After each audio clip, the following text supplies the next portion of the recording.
अस्सलामुअलैकुम। आज का मेरा ये वाक़या बहुत ही इंटरेस्टिंग होने वाला है। अगर आप लोग एंड तक सुनेंगे तो आपको पता लगेगा कि एंड में किस तरह से ट्विस्ट आता है। कहानी का आगाज़ होता है एक ऐसे आदमी से जो कि बहुत खूबसूरत आवाज़ रखता था और उसकी ख्वाहिश थी कि मैं किसी तरह से मशहूर हो जाऊँ और मुझे सब जानने लगें।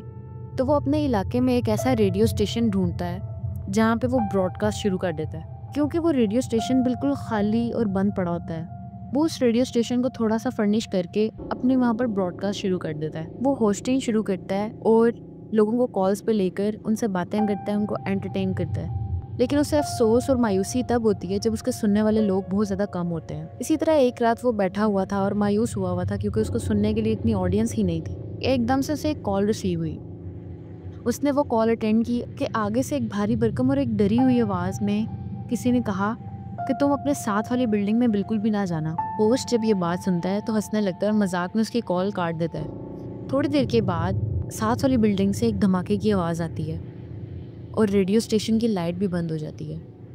जब वो पता करता है तो उसे पता लगता है कि उस बिल्डिंग में धमाका हुआ है और उसके अंदर 3 से 4 अफराद थे जो कि मर चुके थे। होस्ट को यहाँ पर बहुत ज़्यादा हैरानी होती है कि मुझे कॉलर ने ये बात कैसे बताई और साथ ही थोड़ी देर के बाद धमाका हो गया।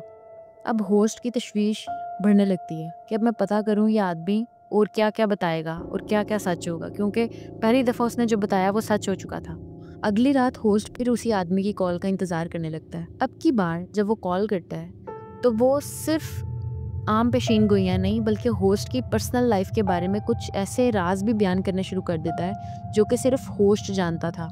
उसने होस्ट को कहा, मैं ये भी जानता हूँ कि तुम अपनी माँ को छोड़कर जा चुके थे और वो मर गई थी। इस बात को होस्ट सुनकर बहुत ज़्यादा परेशान हो जाता है क्योंकि ये एक ऐसा राज था जो उसकी ज़िंदगी में उसने कभी किसी को नहीं बताया था। अब यहाँ फ़ायदा ये होता है कि होस्ट की ऑडियंस बढ़ना शुरू हो जाती है। लेकिन ऑडियंस एक शिकायत करती है कि जब भी इस कॉलर की कॉल आती है लेकिन ऑडियंस एक शिकायत करना शुरू करती है कि जब भी इस आदमी की कॉल आती है उसके बाद जब प्रोग्राम एंड हो जाता है, हम रेडियो बंद भी कर दें फिर भी किसी की सरगोशियों की आवाज़ें आती हैं और ऐसा लगता है जैसे हमारा नाम कोई पुकारा हो। इन सब चीज़ों के बाद होस्ट की तशवीश और ज़्यादा बढ़ गई। अगली रात इसने ये सोच लिया कि मैं इस आदमी से आज पूछ कर रहूँगा कि तुम हो कौन। ऐसा ही हुआ। कॉल दोबारा आई और होस्ट ने उस आदमी से पूछा कि तुम कौन हो और ये सब कैसे जानते हो। आगे से वो बहुत अजीब आवाज़ में हंसने लगा और होस्ट को कहने लगा, मैं तुम्हारी मौत हूँ। होस्ट इस चीज़ पर बहुत ज़्यादा डर गया और उस टाइम वो रेडियो स्टेशन बंद करके वहाँ से चला गया। माइक से कुछ चीखों की और सरगोशियों की आवाज़ें तब भी आती रहीं। अब होस्ट को तशवीश होने लगी और अगले दिन वो जाकर इस रेडियो स्टेशन के बारे में जानने की कोशिश करने लगा। वहाँ उसको एक टेप मिली। जब उसने उस टेप को चलाया तो उसमें से उसने हैरानकुन तौर पर उसी आदमी की आवाज़ सुनी जिसमें वो बोल रहा था कि ये रेडियो स्टेशन ख़त्म हो चुका है और हम भी जा चुके हैं, अब हमें तलाश ना किया जाए। मज़ीद सुनने पे उसको ये पता लगता है कि रेडियो स्टेशन वर्ल्ड वार 2 के दौरान आर्मी यूज़ किया करती थी और इस रेडियो स्टेशन के थ्रू आर्मी मदद का पैगाम पहुंचाती थी। लेकिन जंग के आखिरी दिनों में हुआ ये कि वो रेडियो स्टेशन भी तबाह हो गया और आर्मी और वो सोल्जर्स जो वहाँ रह गए वो लोग भी पूरी सरार तौर पर गायब हो गए, जिनका कभी पता ही नहीं लग सका।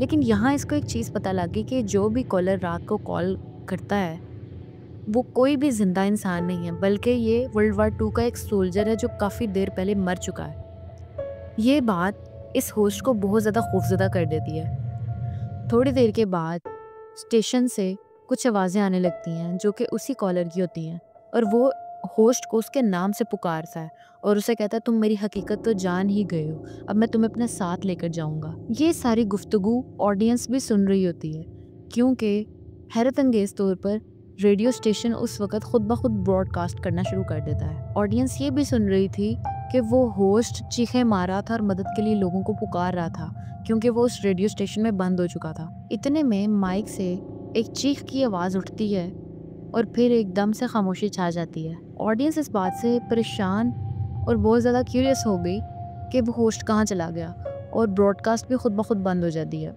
अगले दिन वहाँ पर कुछ लोग जो उस होस्ट को सुना करते थे पुलिस लेकर पहुँचते हैं और अगले दिन उस रेडियो स्टेशन से उस होस्ट की डेड बॉडी रिसीव होती है जिसको देखने पर लग रहा था कि इसे पूरी तरह से टॉर्चर किया गया था और फिर उसको जला दिया गया।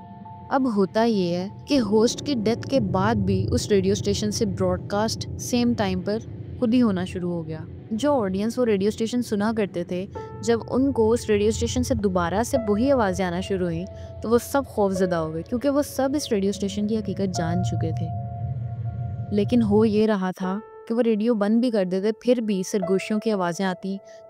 लोगों ने ये शिकायतें की कि हमें ऐसा लगता है जैसे कोई हमारा नाम पुकार रहा हो। ये मिस्ट्री उस रेडियो स्टेशन की सॉल्व तो हो गई, लेकिन उस होस्ट का अंजाम बहुत बुरा हुआ। उसके बाद उस रेडियो स्टेशन को ख़त्म कर दिया गया, उस बिल्डिंग को गिरा दिया गया। उम्मीद करती हूँ आप लोगों को ये कहानी पसंद आई होगी। अगर आपको मेरी वीडियो अच्छी लगी है तो इस वीडियो को लाइक कीजिए, मेरे चैनल को शेयर कीजिए और सब्सक्राइब कीजिए। अल्लाह हाफ़िज़।